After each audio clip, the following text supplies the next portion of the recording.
Bruno, it's an absolute pleasure to have you on the show, and happy 2023 to you. Thank you, Paul. It's great to be here again. Thank you, and the same to you. I think this is going to be a great year. There will be a lot of challenges. I hope we all can help. For sure. I'd love to start off with, how does the flow happen from a purchase order all the way to delivery? Maybe take us through, what does that look like? We start to receive a PO. We have different cycles to receive orders from Amazon, depending on the category. After that processing, then we will go to the warehouse and our relationship with the carrier, and that will be the focus of today's podcast. And how we can make some wins with the bespoke SOP for logistics. And after that success, of course, the finance team will take care of the payments, the deductions, submit the invoices, and all of those details. How much time does Amazon typically allow for a vendor to accept a purchase order? I've heard this terminology in terms of like a soft accept versus a hard accept. Can you shed some light on that? Yeah, Amazon gives 24 hours for the process, usually between 5 to 7 days as a delivery window. A soft reject can be, you have a few options when you're processing an order. A soft reject might be for different reasons.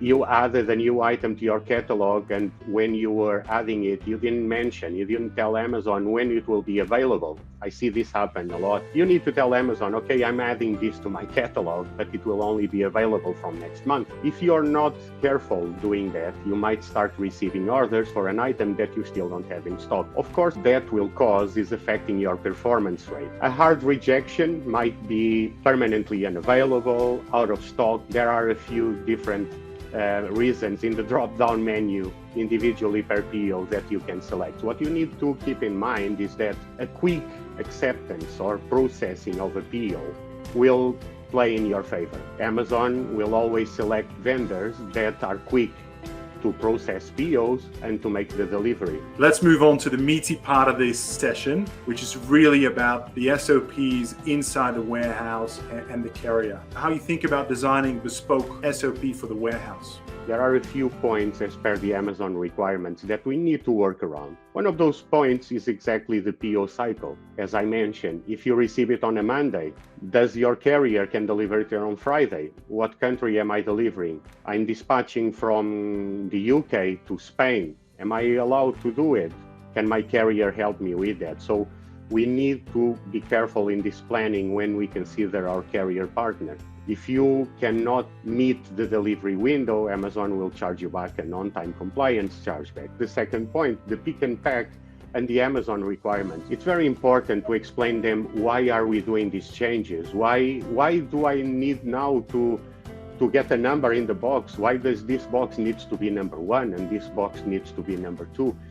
And I found from my experience that if you explain to people, if they understand the reason of the change, then they will easily get on board, because you need to make them understand why are we making these changes. What are some of the most difficult or hardest changes to make in terms of what Amazon expects compared to what a warehouse maybe have been doing for other retail partners up until that point? Well, sometimes, Paul, one of the hardest changes is the way that we are dispatching the products. The requirements manuals for Amazon are huge. It's a lot of pages with a lot of different rules that you need to go through.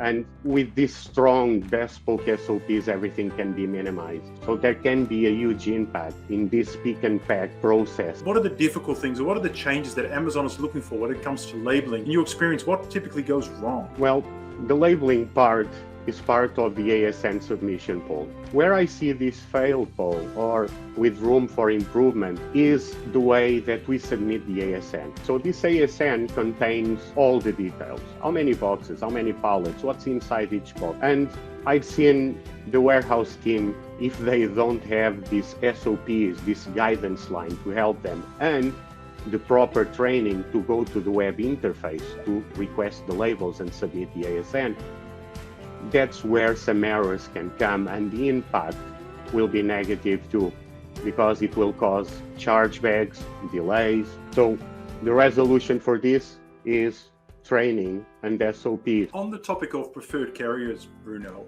what are the benefits of using a preferred carrier in a particular country? Part of the key reasons to use a preferred carrier is immediately their experience delivering to Amazon. They have specific slots of inbound. You see this happening in the big carriers, the big names. They have specific time slots. Another advantage for the vendor is that you will be engaging in fixed costs. They can give you a fixed rate on a small parcel, on a pallet, on a full truckload. They can help with that. So these are the main advantages of that.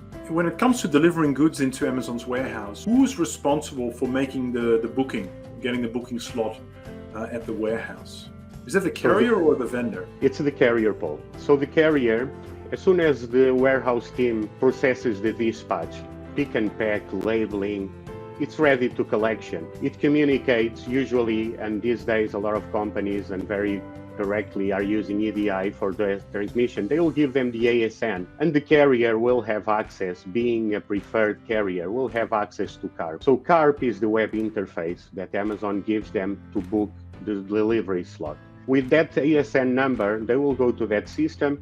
Amazon will know, as soon as they insert the ASN, they will know the delivery window. What's the latest delivery date? So the carrier will know, will have to deliver to that date. But the carrier is the responsible for the booking to the delivery. When it comes to SOPs, where do you see the broadest kind of set of opportunities between the vendor, the carrier, and Amazon? It's a three-party relationship. When things fall through the cracks, where does it happen? If there's anything that happens that it's outside the SOP, think about an example. If there's any accident, what might cause some challenges if you don't have that visibility on the process and if you don't have that communication?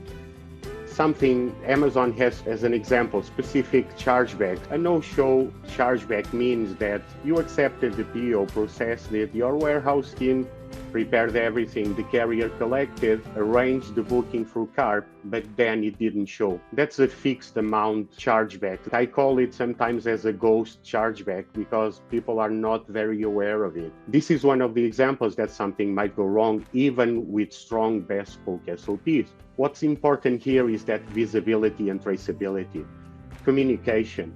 We need to have a strong partnership with the carrier. We need to know on time that something happened and I'm not going to deliver. And then the sales contact will have the tools through Vendor Central web interface. You will have the knowledge and the training what to do. Just go. There's a part on Amazon Vendor Central that you can make the teams in the fulfillment center aware this happened. A couple of questions coming in, and I'd love to move into a little bit of audience Q&A. Thank you again for just coming on the show and just sharing a tiny fraction of all of your experiences, all of your probably a lot of painful learnings over the years. You Yes. probably make it sound easy, but I'm sure there was some blood, sweat, and tears involved. So thank you for your generosity. There might be viewers or listeners to our podcast later who might be interested in getting in touch with you, Bruno, and exploring something further. What is the best way for them to do that? Well, the best way, Paul, I just placed my email address. It's bruno@blue.ecommerce.com. Yep.